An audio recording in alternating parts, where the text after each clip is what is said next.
자녀에게 요즘 좀 어렵다는 말을 꺼내기 전에 우리는 반드시 알아야 할 불편한 진실이 있습니다. 불과 15년 전만 해도 우리 사회 절반 이상은 부모 부양을 자녀의 당연한 책임이라 생각했습니다. 하지만 한 언론 보도에 인용된 2022년 한국보건사회연구원 보고서에 따르면 이제 그렇게 생각하는 사람은 5명 중 1명꼴인 21.4%에 불과합니다. 오히려 자녀가 책임질 필요 없다 는 응답이 2배 이상 높아졌습니다. 이것은 단순한 세대 차이가 아닙니다. 잠시 후 평생을 성실하게 살아온 한 아버지가 어떻게 돈 문제로 아들 가족의 행복을 무너뜨렸는지 그 가슴 아픈 이야기를 들려드릴 겁니다. 그가 놓친 단 한 가지는 과연 무엇이었을까요? 이는 자녀에게 손을 벌리는 순간 우리가 상상하지 못했던 비극이 시작될 수 있다는 강력한 경고입니다.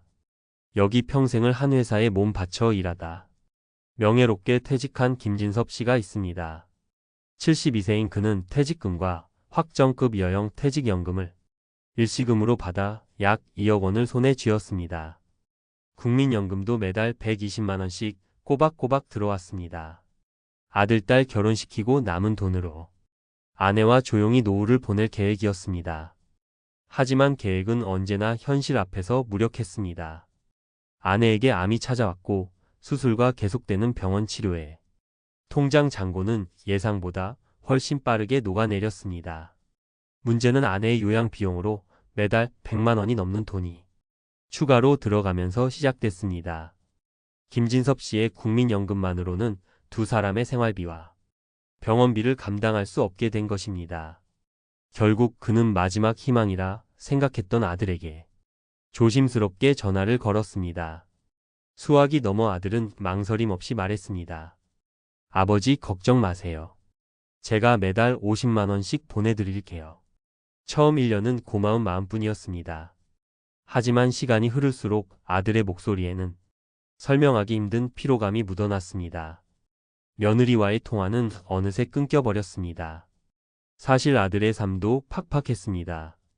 확정기여형 퇴직연금 계좌의 수익률은 지지부진했고 자녀들 학원비에 주택담보대출 이자까지 매달이 전쟁 같았습니다.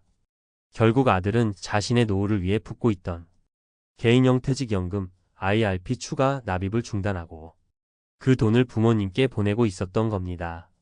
어느 날 손주 생일을 맞아 큰맘 먹고 용돈이라도 쥐어주려 아들 집에 들렀던 김진섭 씨는 닫힌 문틈으로 새어나오는 부부의 대화를 우연히 듣게 됐습니다. 언제까지 밑빠진 독에 물 붓기 해야 해? 우리 노후는 어떡하고? 당신 아버지도 문제지만 당신도 답답해. 며느리의 날카로운 절규였습니다. 그 순간 김진섭 씨는 온몸에 피가 차갑게 식는 것을 느꼈습니다.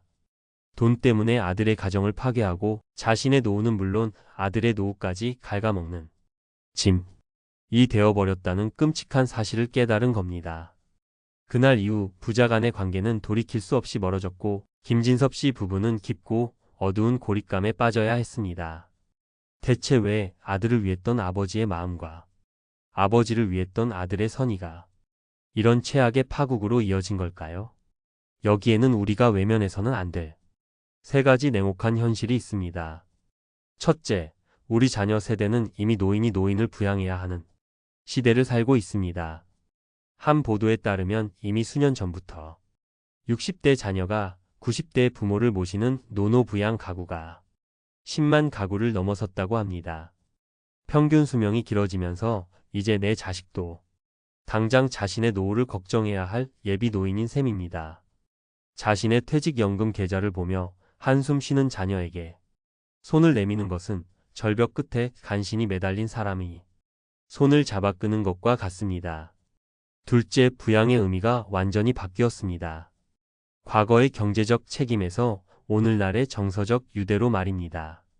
관련 통계를 보면 노인 세대가 자녀와 안부 전화 등 정서적 지원을 받는 비율은 70%가 넘지만 경제적 지원을 받는 경우는 훨씬 적습니다. 심지어 부모 세대 스스로도 이제 부양을 가족, 정부, 사회가 함께 책임져야 할 일이라고 생각하는 비율이 절반을 훌쩍 넘습니다. 이런 시대에 경제적 지원을 요구하는 것은 관계를 단절시키는 지름길이 될 수 있습니다. 마지막으로 부모의 경제적 의존은 자녀의 미래를 갉아먹는 동반 추락의 시작이기 때문입니다. 김진섭 씨의 아들이 자신의 IRP 납입을 중단했던 것처럼 부모에게 드리는 월 50만 원은 단순한 용돈이 아닙니다. 그것은 자녀가 자신의 노후를 위해 복리의 마법으로 불려나가야 할 소중한 종잣돈입니다. 부모를 부양하느라 정작 자신의 노후 준비를 놓친 자녀는 결국 또 다른 비극의 주인공이 될 수밖에 없는 것입니다. 자, 지금까지 우리는 김진섭 씨의 안타까운 실수를 통해 자녀에게 기댈 수 없는 시대의 현실을 살펴보았습니다. 하지만 여기서 좌절해서는 안 됩니다. 지금부터가 진짜 중요합니다. 자녀에게 손 벌리지 않고도 얼마든지 존엄하고 안정적인 노후를 만들 수 있는 현실적인 방법들이 있기 때문입니다.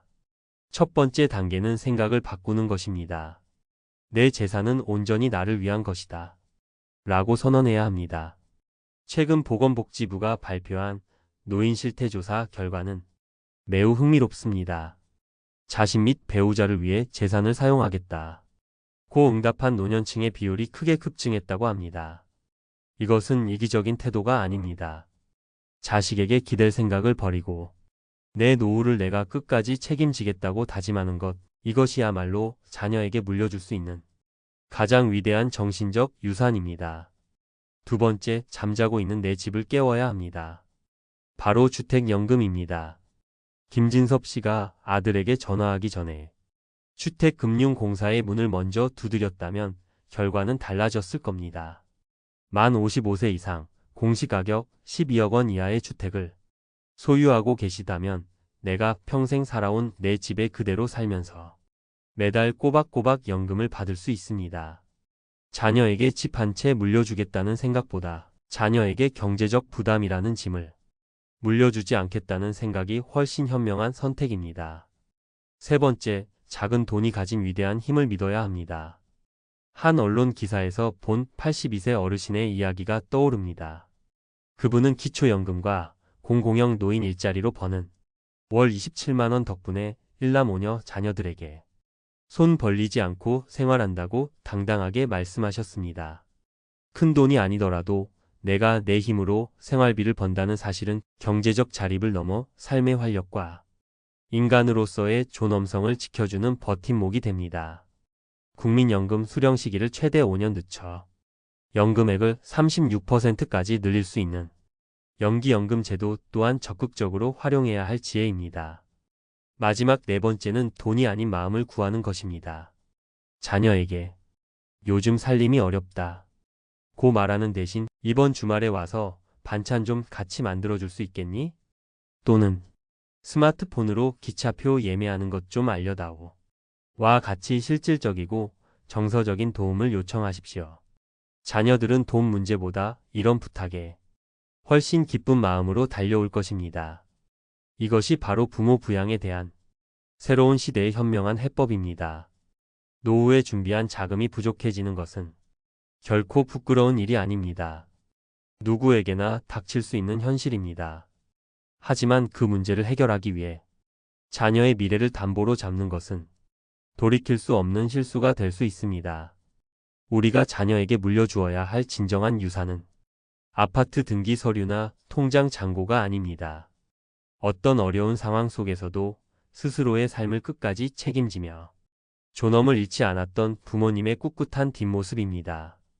오늘 자녀의 전화번호를 누르기 전에 먼저 국민연금공단과 주택금융공사에 문의해 보시는 것은 어떨까요?